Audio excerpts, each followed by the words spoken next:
Unitedil. Georg Mattias Lagus, 30, Rene Puš. Maksim Ramazanovi avavile on kõlanud teda, siis joontel abistavad Andrei Petrov ja Deniss Petrov. Küll, et see niimoodi väga kauaks jääb, aga eks näha saab olla. Nüüd on Kokal võimalus lüüa. Koka madal löök ja on all nurgas. Just kui seda juttu rääkisin, Karl Gustav Koka järjekordselt siin hea palli võita Einolt vasakult äärelt palju ruumi, hea pall keskele sinna tühja tsooni. Kokal on palju ruumi ja tugev löök. Ei ole kuhugi, tõuges on keskkaitsest omakorda tõusmas, leiab hästi Eino vasakul äärele, pall teravkasti ja Mätas on jaol seal 2-0, kui minut tagasi ja näeme kohe ka uuesti kordust Eino vasakult ja see meil tuleb loodetavasti uuesti. Jah, näeme, Eino pall kasti, Mätas on hästi, ennetab seal Pärnak praegu United rünnakule pääsemas, kui nüüd on Novikovil ruumi tõusta, annab seal Sillale palli, Saarikov on hästi kehaga vahel, kuigi Sild saab tsenderdada, Makovei kukub kastis, laiutab käsi ja tuleb sellest olukorrast penalti.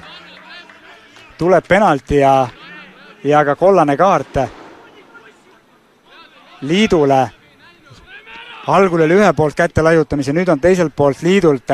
Vaatame uuesti seda olukorda. Novikov annab siin Sillale, Sild on seal nüüd Saarikoviga duellis, õlg-õla vastu, pääseb siiski Sild minema ja tõesti kukub. Teine katse, kes läheb lööma samasse paremasse nurka, läheb ja nüüd paneb selle palli piisavale kõrgusele ja Pärnu jalgpalliklubi vähendab kaotusseisu 1-2. Tõesti võib öelda, et need olukorrad, mis praegu siin Nõmmekate karistusalas olid sellised vastuolulised.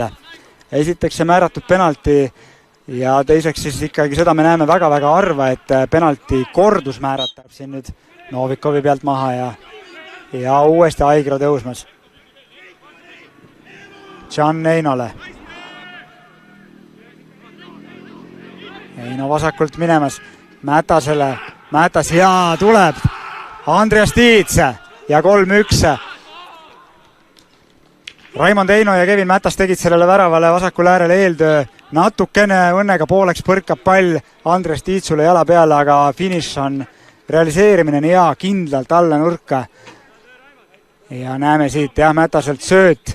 Võib-olla tahtiski nii, mine tea. Ja nüüd pääseb veel Makovei minema, Liit on vastas, pall kasti.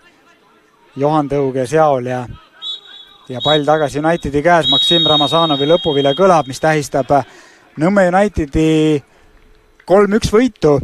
Nii et esiliiga debütandil on tabelis 18 punkti, 5 võitu, 3 kaot.